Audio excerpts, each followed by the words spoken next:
Syederalun unsur Muspika Jangka mulai dari camat, Kapolsek, dan Ramil, termasuk unsur puskesmas serta warga Jangka Biren pada Jumat 1 Maret 2024 melaksanakan gotong royong massal menyambut bulan suci Ramadan. Lokasi dan sasaran gotong royong lingkungan masjid dan menasah di desa masing-masing, salah satunya Masjid An-Nur di Desa Alu'u Jangka Biren.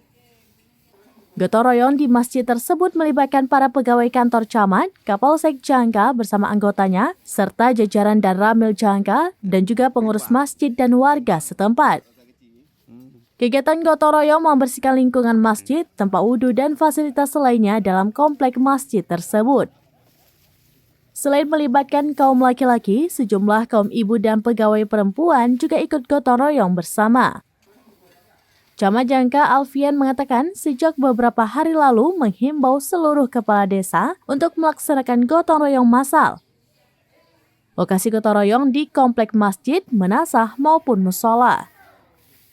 Informasi dari sejumlah kepala desa, kata camat, mereka melaksanakan gotong royong serentak, sebagian warga melaksanakan gotong royong pada Minggu besok. Muspika Jangka melaksanakan gotong royong dan dibantu lagi dari Puskesmas membersihkan masjid dalam rangka menyambut bulan suci Ramadan.